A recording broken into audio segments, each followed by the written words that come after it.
Mahabharat podcast episode 20 में आपका स्वागत है।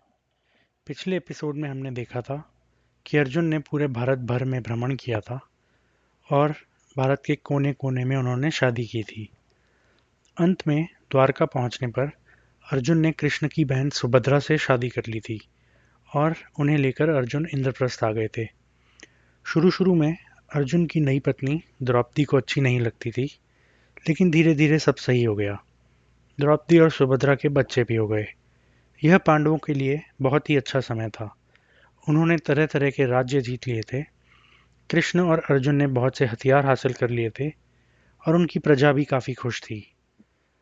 आपको याद हो तो जब अर्जुन और कृष्ण खांडव वन को जला रहे थे, सभी पशु पक्षी और जानवरों को मार रहे थे, तो वहां से माया नाम का एक असुर निकला था जिसने अर्जुन से शरण मांगी थी। माया ने कहा था कि वो पांडवों के लिए एक अद्वितीय महल बनाकर देंगे जिसका कंपैरिजन धरती, पाताल, आकाश, स्वर्ग कहीं पर भी नहीं मिलेगा। जब अर्जुन और कृष्ण माया के साथ इंद्रप्रस्थ पहुंचे तो माया ने कहा कि कैलाश पर्वत के पास मेनका नाम की पर्वतमाला में दानवों ने एक यज्ञ किया था। इस यज्ञ के दौरान मैंने विशाल मात्रा में निर्माण सामग्री, गहने और जवाहरात एकत्र किए थे। यह सारा धन वृषपर्वा नामक एक असुर की हवेली में रखा गया है। मैं यह सभी सामान लेकर अभी आऊंगा और इसी से आपके लिए महल बना दूंगा। इसमें भवन निर्माण सामग्री के अलावा एक भयंकर गदा भी है जो असुरों के राजा के द्वारा इस्तेमाल की गई थी और वह गदा मैं भीम को दे दूंगा। इसमें एक देवदत्त नाम का एक शंख भी है जिसको सुनते ही सारे शत्रु थर थर कांपने लगते हैं। मैं यह शंख अर्जुन को दे दूंगा। यह कहकर माया वहां से चला गया। थोड़े समय बाद माया वापस लौटा और इंद्रप्रस्थ में पांडवों के लिए एक बहुत ही जबरदस्त महल बनाया। तब पृथ्वी के सबसे शानदार महल को बनाने के लिए 10,000 हाथ लंबे एक बड़े से कमरे का निर्माण किया गया। इस महल के बाहर 18,000 राक्षसों की सेना लगातार पहरा देती थी। महल में जगह जगह ऐसे इल्यूजन्स या भ्रम बना गए जिनसे ऐसा लगता था कि हर जगह जानवर या जीव जंतु हैं, जबकि वास्तव में वे सिर्फ मूर्तियां थी। महल में पानी के पूल इतने साफ थे कि वो जमीन जैसे दिखते थे और साथ में ही जमीन ऐसी थी कि वो पानी जैसी दिखती थी। इसके कुछ ही समय बाद ऋषि नारद वहां पर आए। युधिष्ठिर और अन्य पांडवों ने ऋषि नारद की पूजा की और उन्हें उनके उचित स्थान पर बिठाया। फिर युधिष्ठिर ने ऋषि नारद से पूछा कि क्या उन्होंने कहीं ऐसा महल देखा है। इस बात के जवाब में ऋषि नारद ने कहा कि धर्मराज, मनुष्य रूप में ऐसा महल तो मैंने ना देखा है और ना ही कभी सुना है। फिर नारद ने उनको यमराज, वरुण देव, इंद्रदेव, कुबेर व ब्रह्मा की सभा या महलों के बारे में बताया। मैं ज़्यादा डिटेल में नहीं जाऊंगा, सिर्फ यही कहूंगा कि सभी सभाओं में बहुत से देवी देवता, ऋषि मुनि, गंधर्व आदि रहते थे। राजाओं में से सिर्फ एक राजा हरिश्चंद्र ही थे जो इंद्र की सभा में रहते थे। युधिष्ठिर ने पूछा कि राजा हरिश्चंद्र ने ऐसा क्या सत्कर्म किया है जो सिर्फ वही राजा इंद्र के महल में रहते हैं। युधिष्ठिर ने यह भी पूछा कि क्योंकि ऋषि नारद इधर उधर घूमते रहते हैं, तो क्या उन्होंने पांडु को देखा है और क्या पांडु ने उनके लिए कोई संदेश दिया है। इस बात पर देवर्षि नारद ने कहा कि मैं आपको राजा हरिश्चंद्र की कहानी सुनाता हूँ।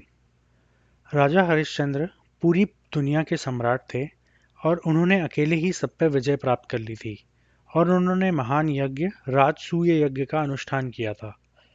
दुनिया के सभी राजाओं ने उनको इस यज्ञ के लिए टैक्स या कर दिया था और राजा हरिश्चंद्र ने इस टैक्स को यज्ञ करने में खर्च कर दिया था। यज्ञ करने वालों ने जितना भी धन राजा हरिश्चंद्र से मांगा, राजा हरिश्चंद्र ने उससे 5 गुना धन उन्हें दिया था।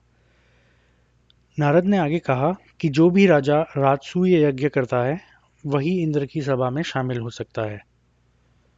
आपके पिता पांडु ने हरिश्चंद्र का ऐसा ऐश्वर्य देखा है और जब उन्हें पता लगा कि मैं मनुष्य लोक में आ रहा हूँ, तो उन्होंने मुझे आपके लिए संदेश दिया है कि युधिष्ठिर, तुम सारी पृथ्वी जीतने में समर्थ हो, तुम्हें तुम्हारे भाइयों का पूरा साथ है, इसीलिए तुम्हें राजसूय यज्ञ करना चाहिए।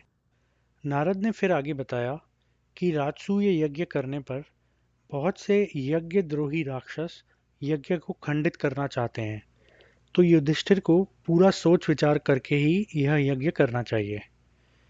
युधिष्ठिर ने फिर कुछ समय बाद अपने मंत्रियों और अन्य सभासदों से निष्कर्ष किया और सभी ने कहा कि युधिष्ठिर राजसूय यज्ञ करने के लिए एकदम उपयुक्त हैं। यह सुनकर युधिष्ठिर ने श्री कृष्ण को बुलाने के लिए द्वारका में अपने दूत भेज दिए। जब श्री कृष्ण ने यह खबर सुनी तो वे इंद्रप्रस्थ आ गए। वहां विश्राम कर लेने के बाद धर्मराज ने श्री कृष्ण से पूछा कि मैं राजसूय यज्ञ करना चाहता हूँ, पर आप तो यह जानते ही हैं कि राजसूय यज्ञ केवल चाहने भर से ही नहीं होता। जो सब कुछ कर सकता है, जिसकी हर जगह पूजा होती है, जो सर्वेश्वर होता है, सिर्फ वही राजसूय यज्ञ कर सकता है।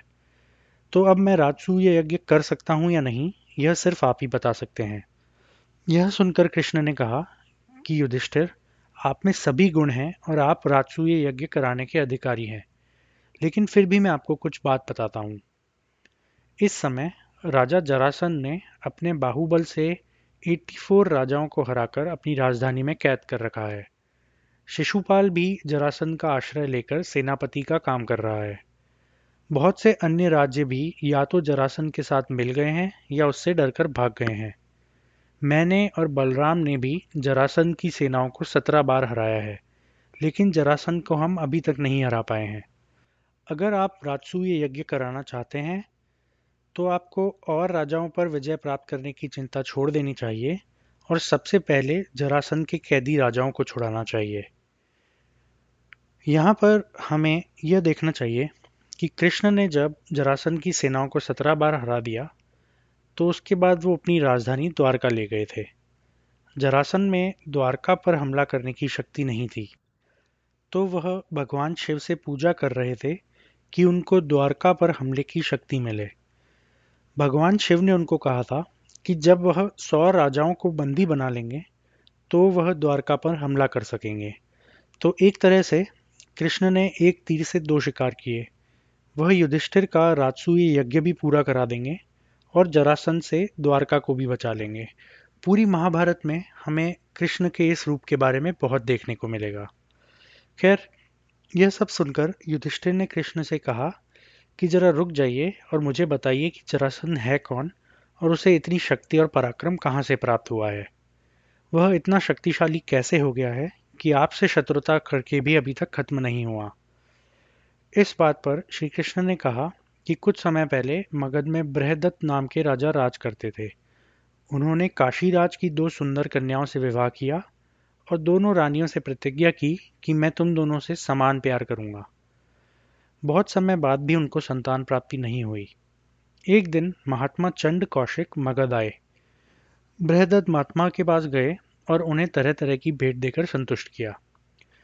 फिर ऋषि ने राजा से कहा कि मैं तुमसे बहुत खुश हूँ और जो चाहिए वो मांग लो। राजा ने कहा कि मेरे पास सब कुछ है, लेकिन मैं अभी भी संतानहीन हूँ। इस बात पर महात्मा चंड कौशिक ने राजा को एक फल दिया और कहा कि अब तुम घर चले जाओ और तुम्हें जल्दी ही पुत्र की प्राप्ति होगी। राजा ने घर जाके यह फल दोनों रानियों को दे दिया और दोनों रानियों ने इन्हें आधा आधा काट कर खा लिया। थोड़े ही समय बाद दोनों रानियां प्रेग्नेंट हो गई और दोनों को एक एक बच्चा हुआ।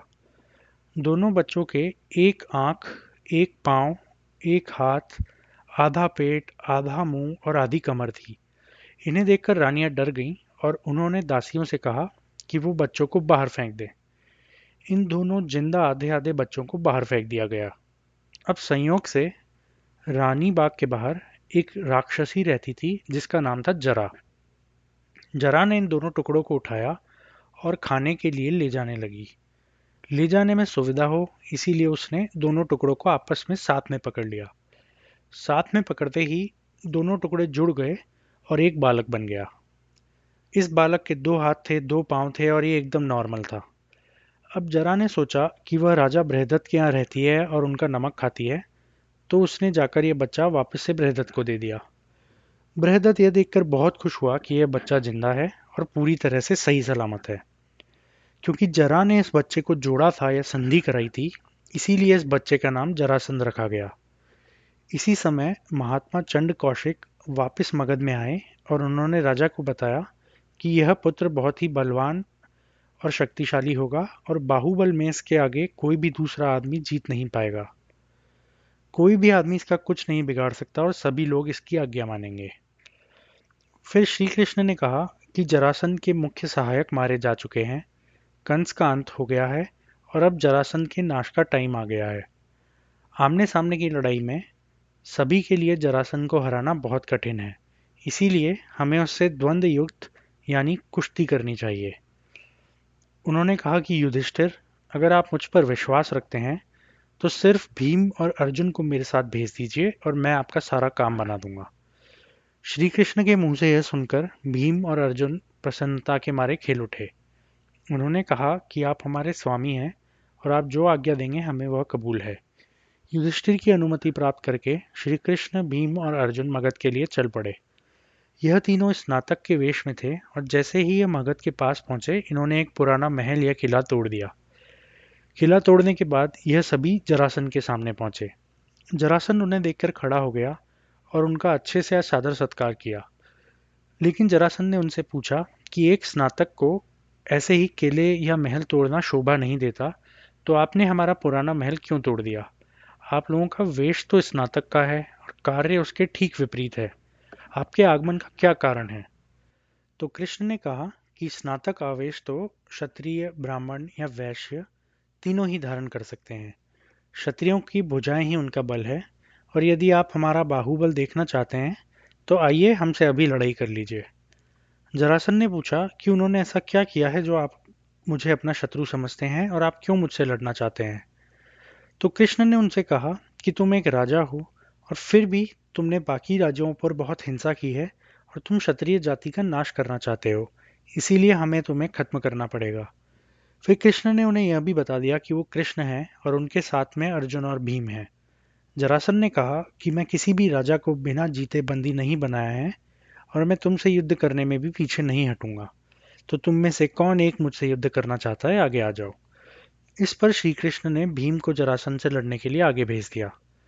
भीम और जरासंध का युद्ध 13 दिन तक चला और दोनों ही एक दूसरे से कम नहीं थे। यहाँ पर हम कहानी से थोड़ा पीछे हटते हैं और दुर्योधन, कर्ण और जरासंध की एक और कहानी पर जाते हैं।